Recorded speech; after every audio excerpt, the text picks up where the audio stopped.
A portion of this video is sponsored by UPDF. In my last video, I actually spoke about how I returned my M2 iPad Pro in exchange for an iPad mini 6, and I know that kind of sounds crazy. The thing is, it turns out I'm not the pro user Apple marketed to, and I'm just an everyday dude doing everyday things. Now, it's easy to get buyer's remorse with almost any purchase, but so far, a month in, I've been absolutely loving the iPad mini 6. It's only just over a year old since Apple released it, and even today, Google Trends shows that this iPad gets a higher search volume than the M2 iPad Pro. And while my last video was more comparative between the two, today's video will be a dedicated review for the iPad mini 6, as well as how I set mine up and use it personally. This isn't a video about how you should go out and buy one, since it's not really for everyone anyways, but as I'm not a pro user and sort of a wannabe minimalist, I figured the iPad mini 6 is more fitting for me. That, and it's smaller than a bag of milk. I'll go over the things I do on this iPad and how it performs day to day and what makes it so unique to me. I'll also have this iPad and everything else in my setup linked down below in the video description. And if you're new here, thanks for stopping by. On this channel, I cover gaming, tech, and a few things in between, so if you enjoy the video, leave a like or subscribe, and if you don't, your phone will somehow not charge overnight. Jumping right into it, I just want to mention what's in the box. You've got a 20-watt Type-C charger, a Type-C to C cable, and the iPad itself. That's it. And just to mention, the Gen 2 Apple Pencil is not included. But talking about the build and aesthetic, honestly, this is literally what sets this iPad apart from all of the others. Getting this thing in hand, it's simply so wild to think how such a powerful piece of tech is so light and thin. And one thing that Apple always seems to get right is product design and quality. One of the alluring things about this is the ability to hold this thing with just one hand, and one-handed use is actually possible if you're just scrolling news or social apps. And trust me, I know most of what you can do on the iPad can also be done on your phone, but like I mentioned in my last video, I simply like being away from my phone sometimes. It's nice. On this iPad, there's only 3 buttons though. You have 2 volume buttons on the top end, and the power button which also acts as Touch ID. I ended up getting the space gray 64GB version. The other colors do look super nice, and I actually got my wife the purple one just about a year ago as a Christmas gift. 64GB can be limiting for a lot of people, but honestly, I'm not storing a lot on my iPad, and as an Apple One subscriber, 2TB of cloud storage is absolutely plenty. Mostly, I like to just download my Apple Music library on here if I'm on the go without Wi-Fi, and the odd Netflix show. And like me, if you click this video, chances are you're really curious about the size of this iPad. And honestly, this is what sets it aside from all other tablets. There's a ton on the market, mostly larger screen devices, with power most of us simply won't use. And in that whole mix, there's literally only one small tablet with A+ performance, that being the iPad mini 6. Look, it's nice to hold, it's the size of a small notepad, and you have zero arm fatigue even if reading for hours on end. It's the perfect tablet companion for people who just want to do tablet things. It fits in pockets, bags, purses, you name it. I like to keep mine in this leather dop, and even with a case or folio, it still remains mini. And I've worked with some of these accessory brands in the past like Moft and Pitaka, and even today I still use their products, and they complement the mini super well. But I do want to give a huge thanks to today's video sponsor, UPDF. Primarily as Mac users, I think most people can agree the stock previews PDF app simply doesn't cut it. And UPDF has easily become my go-to PDF viewer on Mac, and it's actually available across all platforms like iPadOS, Windows, iOS, and Android. With a great user interface, it's super easy to use, and as somebody who signs a whole lot of PDFs every day, UPDF makes it super easy to do with your own signature, alongside both annotating and editing any PDF you need. Leave a sticky note, leave a comment, or add or remove pages, and for added security, you can encrypt or protect your PDF files with UPDF. My favorite feature is easily being able to edit a PDF, turning this program from an A to an A+.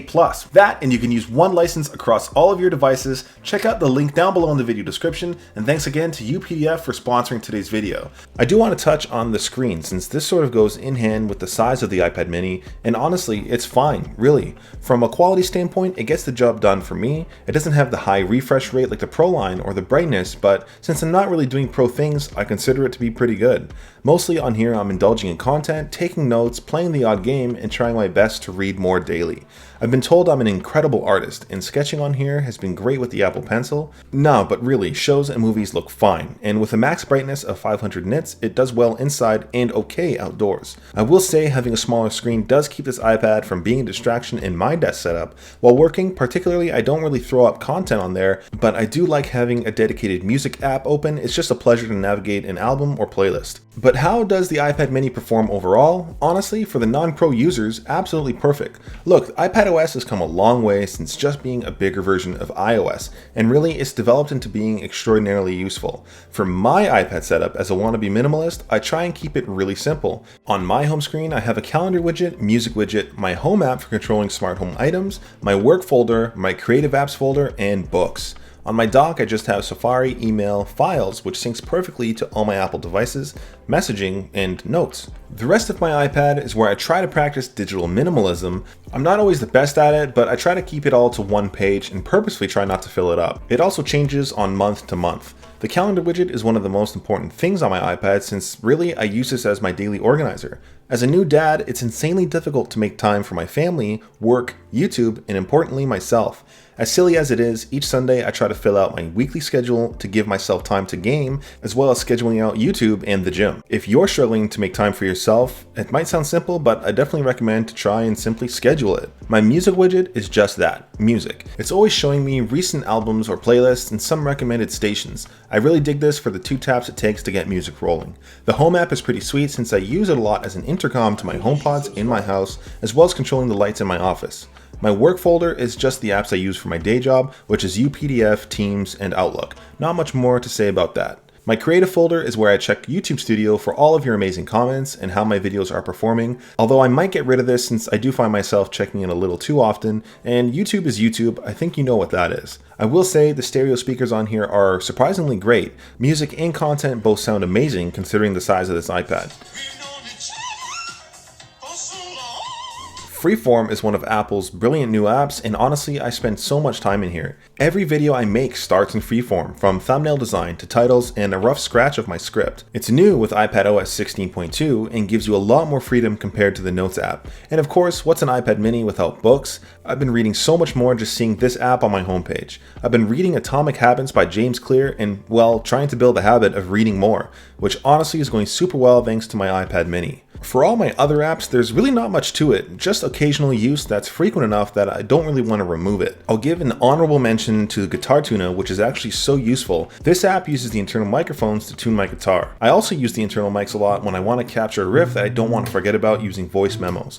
Don't forget to set that to lossless for the best quality. When it comes to the camera, it sees a lot more use than I thought it would. I scan a lot of documents with the rear camera, and I actually use the front camera a whole lot. I'm one of those people that uses FaceTime a ton, and the center stage camera is really cool for this. If you use an uncropped version of the front camera though, it's funny to see how wacky and thick your jaw can get. I also wouldn't really worry about the battery, but I guess it depends who you are. When I'm at the office, I'm usually gone 9 to 10 hours a day, and even then, the lowest I usually see is about 30% in terms of battery life. When I'm home, I'm using the Pitaka wireless charger stand. Again, not sponsored. It's just super useful to be able to set it down and have it wirelessly charge. So yeah, that just about rounds up my experience and review with the iPad mini 6, and I totally think it's underrated. Apple markets its other tablets to be pseudo-computers, but only the iPad mini is truly marketed as a tablet, and I love it for that. It's not the best at computer stuff, but it's truly the best notepad-sized tablet on the market.